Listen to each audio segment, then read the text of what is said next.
믿음대로 됩니다. 말하는 대로 됩니다. 기도하는 대로 됩니다.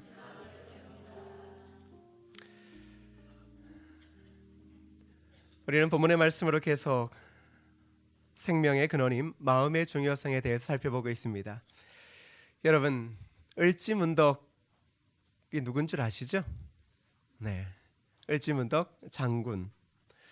그는 수양제하고 싸움을 하게 되는데 그 군인이 30만이나 되었습니다. 그런데 을지문덕 장군이 싸움을 하지 않고 계속 슬슬 피하기만 했습니다. 그것을 가리켜 7전 7주 이렇게 가리킵니다. 즉 7번 싸워서 7번 도망했다. 우린 이 이야기를 그저 어떻게 해석했느냐 하면 이 을지문덕이 병법이 참 밝아서 이 꾀로 살살 유인해 살수대첩으로 적을 이겼다 이렇게 배웠습니다. 그런데 단순히 그를 그렇게 보기에는 무리수가 있다는 것을 우리는 알 수 있습니다. 그가 도망하다가 청천강까지 온 다음에 그를 한수 지어 적장 우문슬에게 보냈던 편지가 남아져 있습니다. 그 시의 내용이 이렇습니다. 신책 구천문, 당신의 싱그러운 계책이 천문을 다했고 묘상궁지리 묘한 산 놓은 것이 지리를 다 뚫어 알았어. 전승공기고 쌈 해가지고 공이 이미 높았으니 지족 원운지 이제는 족한 줄 알고 좀 그만두면 어떻소? 여러분도 지금 이 을지문덕의 시를 잠시 읽었는데 과연 그가 병법으로 그 적들을 다 죽이려고 했을까요?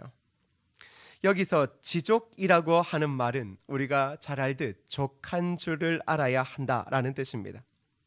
이것은 나라의 존망이 달려있는 싸움에 임하면서 7번 싸워서 공을 그토록 싸웠으면 되었지 이제 될수록 싸우지 말자. 싸움은 내가 이겼거나 아니면 내가 이겼거나 결국 사람 죽이지 않냐. 우리가 계속 사람 죽여가면서까지도 내가 공 싸웠다, 내가 싸워서 이겼다, 우리 그렇게 할 수 없지 않냐. 어떻게 생명이 우리의 공보다 더 가치 없다라고 이야기할 수 있느냐, 그런 겁니다. 짧은 시이지만 이 시에는 생명의 존중이 드러나고 있고 그리고 7전 7주 하면서 도망갔던 을지문덕의 그 마음의 그 언어가 지금 적장에게 전해지고 있는 것 같습니다. 왜냐 그러면 을지문덕의 마음에 생명을 존중하는 마음이 있었기 때문입니다. 사람은 결국 위기 상황에서 그 마음에 있는 것이 입으로 나오게 되어져 있습니다. 오늘 우리는 마음의 중요한 원리를 지금 살펴보면서 특별히 이 마음이 언어와 관련되어져 있음에 유의해서 한번 생각해 보려고 합니다. 예수님은 우리의 마음을 가장 잘 아시는 분입니다. 그리고 가장 잘 아시기에 잘 이해하시는 분입니다. 그래서 예수님은 우리의 마음을 잘 아시고 또한 마음이 어떻게 작동하시는지를 압니다. 또한 마음에서 무엇이 나오는지를 알고 계십니다. 그래서 예수님은 마태복음 12장 34절과 35절에서 예수님은 마음이 말을 담아두는 그릇과 같다라고 설명하신 적이 있습니다. 그 본문을 한번 보시면 이렇게 말합니다. 독사의 자식들아, 너희는 악하니 어떻게 선한 말을 할 수 있느냐. 이는 마음에 가득한 것을 입으로 말함이라. 선한 사람은 그 쌓은 선에서 선한 것을 내고 악한 사람은 그 쌓은 악에서 악한 것을 내느니라. 예수님은 정확하게 이야기를 합니다. 우리 마음에 가득한 것을 입으로 내게 되어져 있다. 그래서 마음에 선한 것을 쌓으면 선한 것 내고 마음에 악한 것 쌓으면 악한 것 낸다. 이것은 자명한 사실이다. 사람은 그저 귀에 들리기 좋은 말을 할 수 있습니다. 그러나 실제는 그 마음 안에 담겨져 있는 것, 그의 생각이 결국은 드러나게 됩니다. 표리부동이라는 말을 아실 겁니다. 즉 이것은 앞 다르고 뒤 다르다라는 겁니다. 앞에서는 온갖 좋은 말, 온갖 귀에 들리기 좋은 말, 그렇게 마음을 모으고서는 뒤에 가서는 그의 마음에 원래 있던 말을 끄집어내는 것. 결국 이런 사람은 피해야 하고 이런 사람과 함께해서는 안 된다라는 것들이 선인의 지혜입니다. 결국 이것은 무엇을 이야기하냐 그러면 말은 결국 결과로 나타나게 되어져 있고 그 사람의 마음에 쌓은 것은 순간 좋게 이야기하더라도 결국 드러날 때가 있다는 것이겠죠. 성경은 마음을 잘 지켜야 하는 이유를 다른 것과 관련되어져 이야기하지 않고 생명과 관련되어져 이야기하고 있다는 것, 이것이 참 중요합니다. 즉 자신의 마음을 잘 지켜 자신의 생명의 소중함을 알고 그 마음을 잘 지키려 하면 당연히 그 마음의 그릇에도 결국은 무엇을 담느냐? 선한 것, 즉 생명의 언어를 담게 된다는 것입니다. 만일 생명의 마음을 지키지 않으면 그 마음에 담는 언어 또한 생명을 지키는 언어, 즉 우리 주님께서 보여주신 언어가 아니라 생명을 파괴하는 언어밖에 나올 것이 없다는 것입니다. 말이 왜 이렇게 중요하냐? 그것은 바로 말은 창조의 능력이 있기 때문입니다. 성경은 때로는 이렇게 이야기를 하기도 합니다. 하나님은 우리의 말이 귀에 들린 대로 역사한다. 그렇다고 단순히 우리가 자꾸 이렇게 저렇게 이야기한다라고 해서 하나님이 흔들려서 역사하시는 것은 아닐 겁니다. 그런데 이 말의 뜻은 믿음의 고백대로 역사하신다, 이런 걸 겁니다.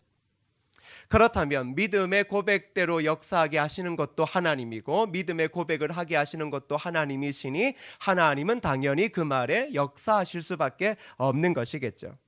그렇다면 우리의 말, 믿음의 언어는 정말 중요한 겁니다.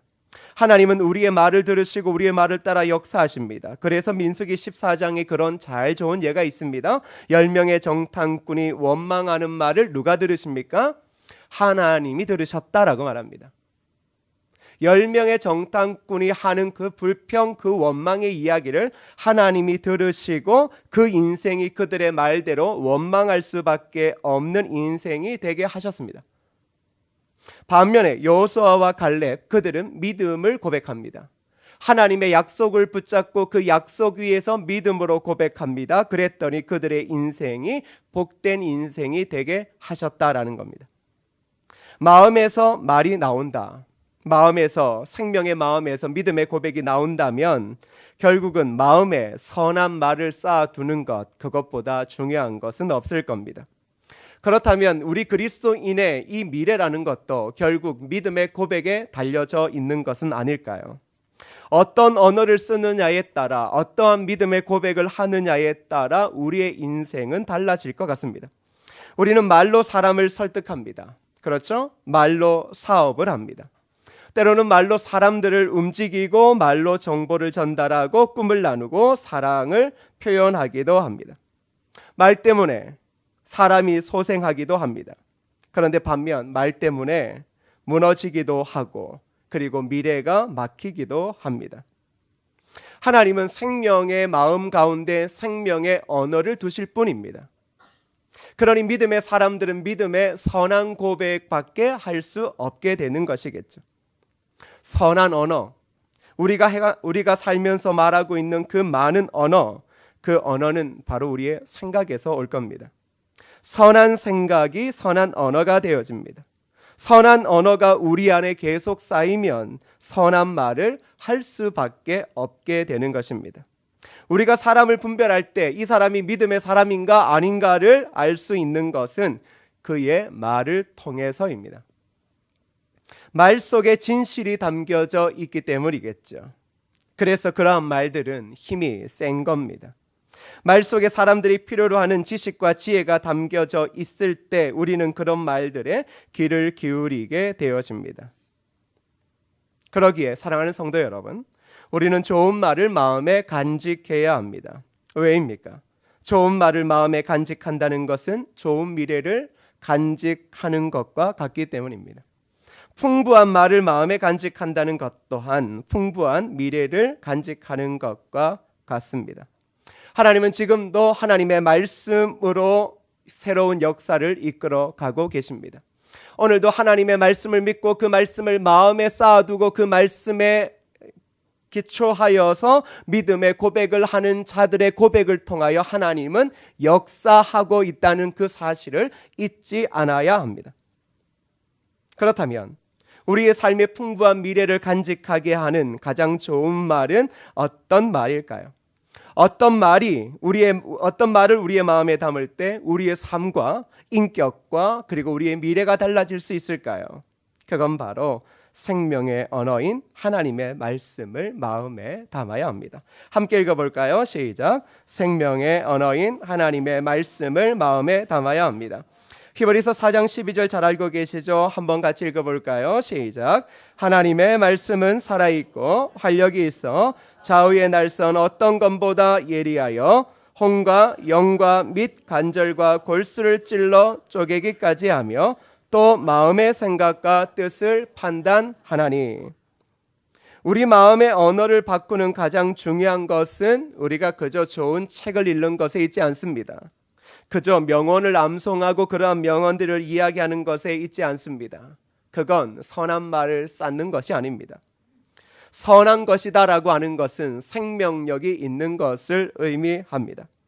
그래서 하나님의 말씀을 우리 안에 쌓을 때 그것이 바로 선한 것을 쌓게 되고, 그리고 선한 것을 내게 된다라는 것은 그리스도인의 삶의 평생에 그 사람이 어디에서든 하나님의 말씀에 기초하여 그 말을 하게 된다라는 것입니다. 그런데 하나님의 말씀, 그 말씀의 특징이 있습니다. 왜 그 말씀이 생명의 말씀인가? 보시면 하나님의 말씀은 뭐라고 이야기를 하고 있죠? 살아 있습니까? 죽어 있습니까? 그렇습니다. 이게 중요한 겁니다. 하나님의 말씀은 지금도 살아 있습니다. 활자가 아닙니다. 그저 활자로 익히기에는 우리에게는 한계가 있는 겁니다. 활자로 여겨지면 예수를 믿는 의미가 없어집니다. 그런데 뭐라고 이야기를 합니까? 살아있다. 그 말씀은 살아있다. 그러니까 선한 것이라고 하는 것은 살아있는 것입니다. 그런데 그 살아있는 말씀의 특징이 무엇이죠? 좌우의 날선 어떤 것보다 예리합니다. 예리하다라는 것은 우리에게는 불편할 여지가 많이 있다라는 겁니다. 근데 그 예리한 말씀이 우리의 혼과 영과 관절과 골수를 찔러 쪼갠다. 그렇게 말하죠. 혼과 영, 이건 보이지 않는 부분입니다. 우리의 보이지 않는 인격을 변화시킬 수 있는 것, 그건 살아있는 하나님의 말씀 말고는 없다라는 겁니다. 우리의 인격, 이 변하지 않는 인격을 변화시킬 수 있는 건 하나님의 말씀. 살아있는 그 말씀이어야말로 우리의 인격을 찔러 쪼개며 우리를 변화시키더라는 것이죠. 그리고 관절과 골수를 이야기를 합니다. 이건 눈에 보이죠. 즉 우리의 삶의 태도를 이야기를 합니다. 우리의 삶의 행동 양식, 현 시대의 비그리스도인들과는 다른 행동 양식을 만들어내는 것, 그건 하나님의 말씀만이 할 수 있다라고 이야기를 합니다. 즉 하나님의 말씀은 우리의 인격을 바꾸고 그리고 삶을 바꾼다라는 것이죠. 우리의 인격이 바뀌어지면 우리의 삶의 모든 것들은 바뀌어질 수밖에 없을 것입니다. 그러기에 사랑하는 성도 여러분, 좋은 언어, 선한 언어를 통해 하나님이 주시는 풍부함을 누리고 싶다면 다시 원론으로 돌아갑니다. 살아있는 하나님의 말씀으로 여러분의 내면을 채우십시오. 살아있는 말씀으로요. 그 말씀은 천지를 창조한 말씀이고 죽은 자를 일으키신 말씀이고 소망을 주는 말씀이고 삶의 기쁨을 주는 말씀이라는 것입니다. 그것이 바로 우리의 삶의 유일한 선함이 되어지고 그 말씀이 쌓여질 때 우리는 우리의 삶의 모든 자리에서 그 환경이 어떠하든지 늘 언제나 동일한 말만 하게 될 것입니다. 가끔 그리스도인은 직장에서 하는 말이 다릅니다. 가정에서 이야기하는 말이 다릅니다. 교회에서 이야기하는 말이 다릅니다. 왜 다를까요? 그건 우리 안에 살아있는 생명의 말씀으로 다 채우지 않았기 때문입니다. 이러한 상황에서는 이렇게 말하는 게 맞다라고 믿습니다. 하나님의 말씀은 그때는 적합하지 않습니다. 환경에 따라 하나님의 말씀이 적용되어지는 곳은 몇 군데 없습니다. 어디요? 교회. 믿음의 사람 조금 만날 때. 그거 말고는 하나님의 말씀이 적용되어지는 범위가 없다라고 생각하시진 않습니까? 근데 이유는 다른 게 아닙니다. 내 안에 살아있는 말씀을 안 채우고 있기 때문입니다.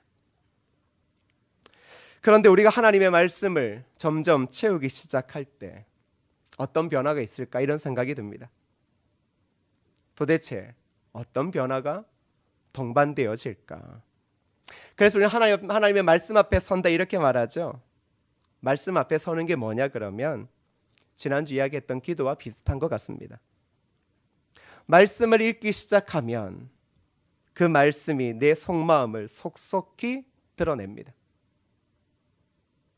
그러니까 하나님의 말씀을 들으면 그 말씀이 내 안에 있는 치부를 다 들춰내는 것 같은 느낌이 들어요.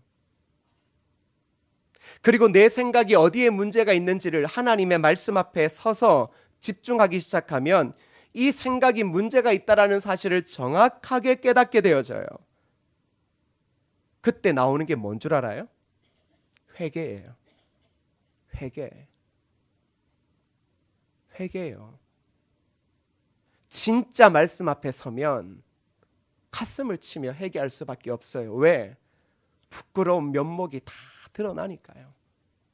요 밑에 숨겨놓았던 그 악한 마음조차도 다 드러나니까요. 그러니 눈물을 흘리며 내가 추하고 더러운 죄인이라는 사실밖에 그것밖에 알 수 없는 거죠. 우리가 때로는 신앙생활을 좀 해서 합리적으로 말씀을 이용하려 해도 그런 것조차도 말씀이 훤히 비춰주시기에 양심이 찔릴 수밖에 없는 겁니다. 하나님의 말씀 앞에 선다. 고작 우리는 늘 그런 생각만 했습니다. 너무 어려워요. 레위기에서 자꾸 걸려요. 우리는 도무지 말씀이 주는 은혜에 대해서는 심각하게 받아들이지 않습니다. 그리고 대부분 들리지 않고 읽히지 않으니까 어디에서 들었던 것들을 가슴에 쌓고서는 그게 진리인 양 붙잡고 살아가지는 않습니까?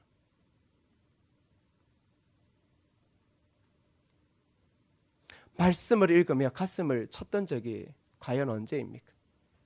하물며 여러분은 설교를 들어도 가끔 그렇게 생각합니다.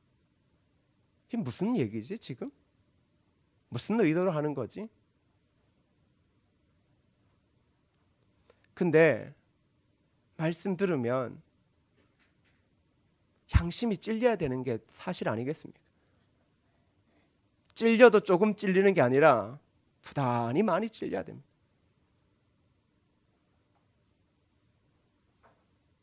그래서 하나님의 사람들은 늘 말에 심혈을 기울여야 한다 그렇게 말합니다. 왜냐 그러면 그리스도인의 말에는 생명을 위한 꿈이 있기 때문입니다. 우리 지난주에 공동의회 이후에 참 조심해야 할 것이 있습니다. 그건 떠도는 말을 조심해야 합니다. 중년의 한 남자가 지혜롭기로 소문난 철학자를 찾아와 다급하게 전할 소식이 있다라고 말했습니다. 그러자 철학자는 잠깐만 기다리라고 말하면서 나에게 알려주려고 하는 소식을 세 개의 채로 걸러냈는가 이렇게 묻습니다.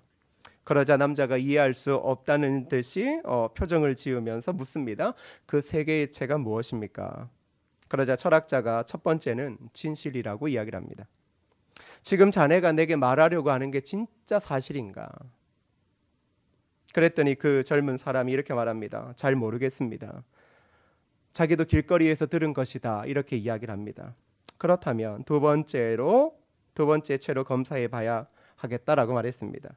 그러면 자네가 말하려는 소식이 진실이 아니더라도 최소한 나에게 이야기할 때 호의적인 마음에서 나온 이야기인가? 그러자 그 남자는 주저하며 말합니다. 아니요, 그것과는 정반대입니다.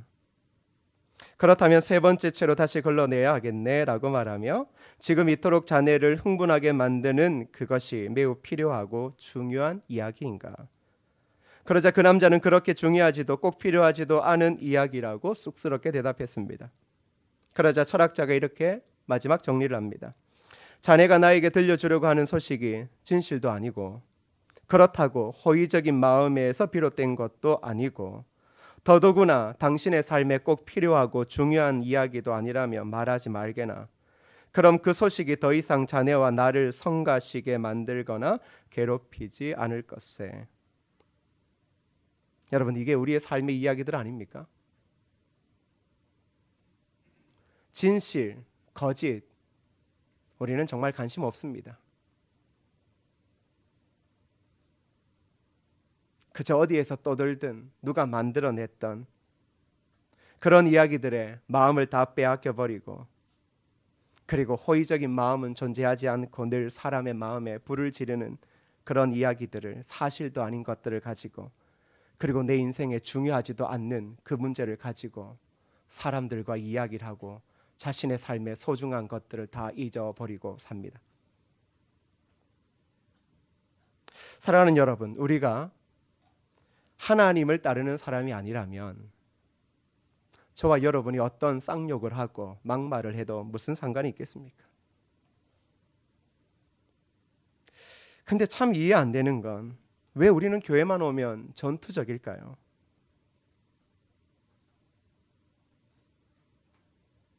왜 평소에는 잘 삶의 자리에서 그렇게 힘들게 눈물을 흘리다가 왜 교회만 오면 우리는 전투적이 되어지고 싸움을 하려 할까요? 그래서 하나님께서 이야기하시는 게 뭐냐 그러면 네 마음에 하나님의 말씀을 채워라입니다.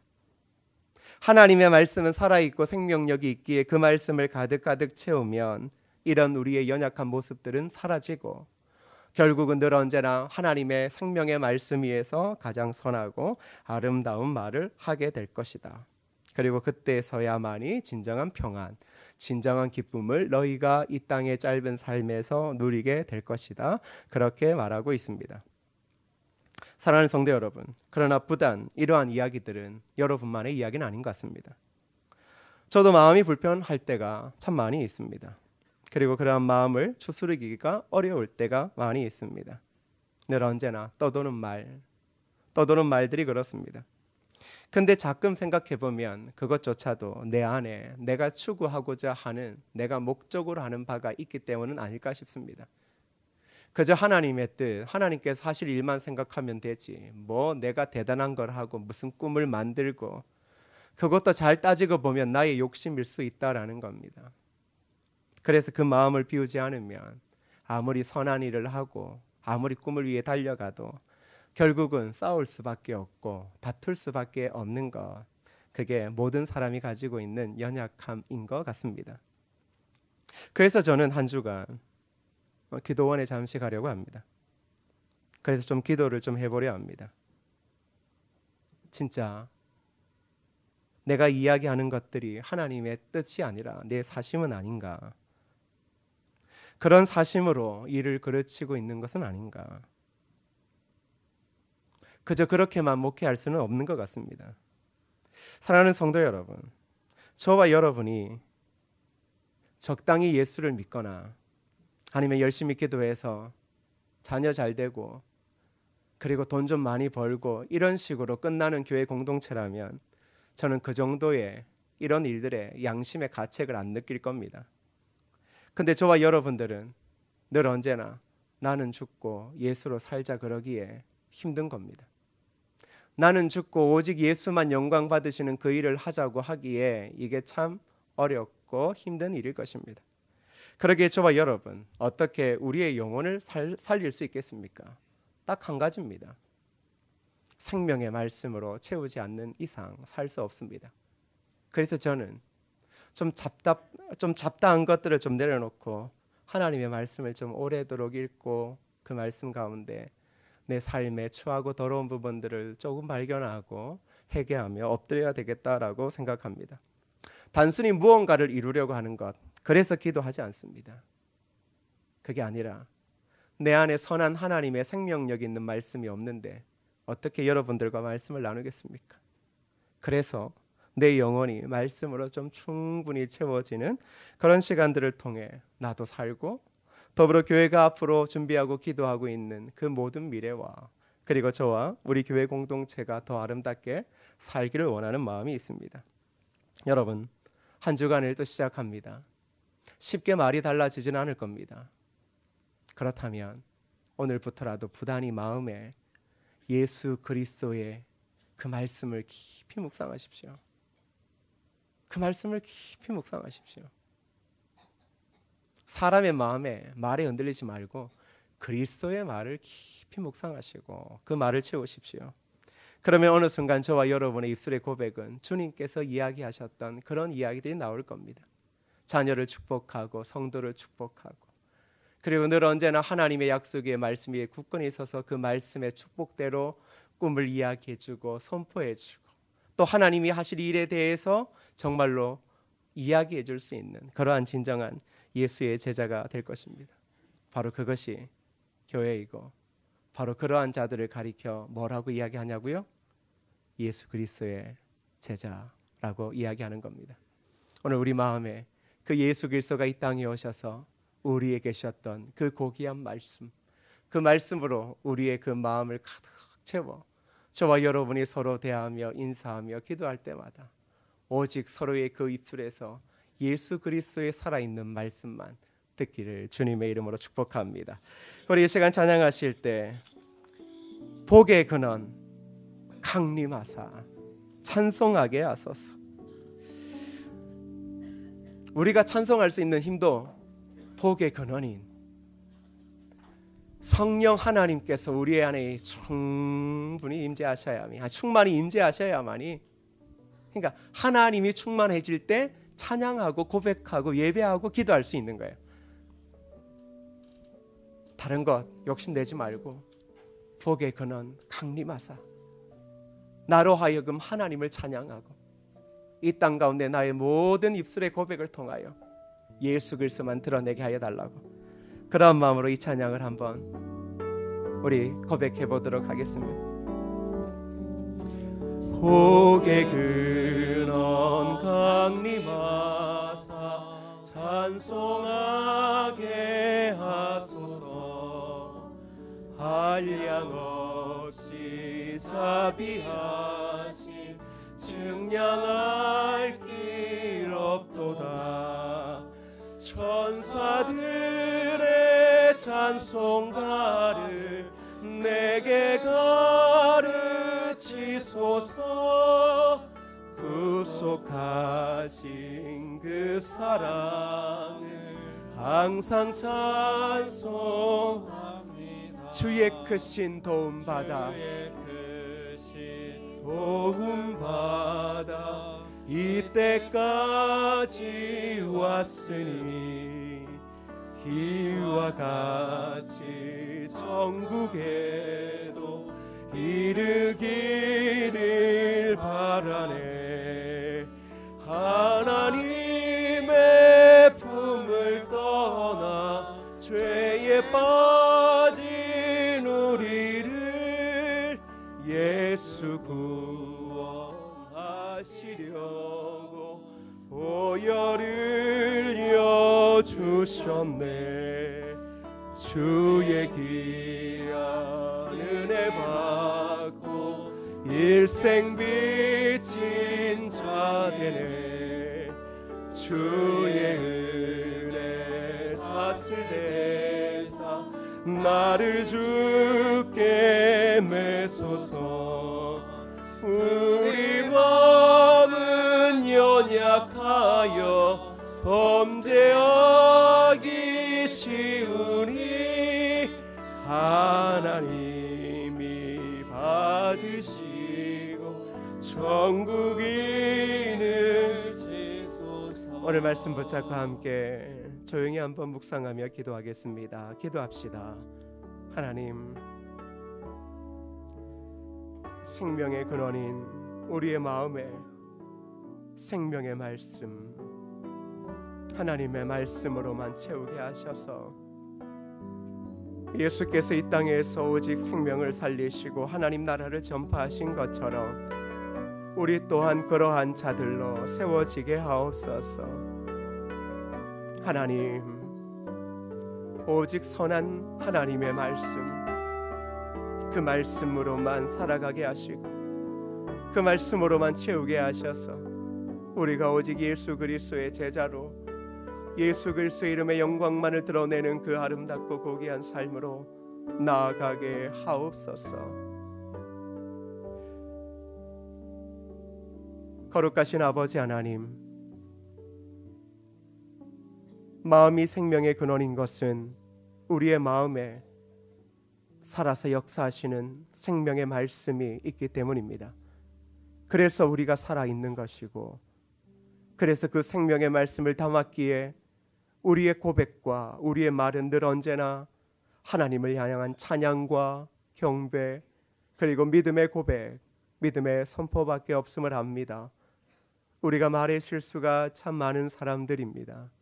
그러기에 더욱더 우리의 생명의 근원인 마음에 살아서 역사하시는 생명의 말씀으로 날마다 채워 나아가기를 원합니다. 겸손히 그 말씀을 체험을 통하여 이 땅의 삶에서 하나님 귀에 가장 아름답게 들릴 만한 믿음의 고백만을 귀한 교회 공동체와 가정과 자녀와 그리고 우리의 모든 삶의 자리에서 그것을 선포하며 달려가는 거룩한 하나님의 자녀 되어지게 하여 주옵소서. 그리하여 믿음의 고백대로 이루어지는 것이 거짓이 아님을 명확하게 우리 또한 우리의 자손 대대로 끊임없이 경험할 수 있는 은혜가 있게 하옵소서. 예수님의 이름으로 기도드립니다. 아멘.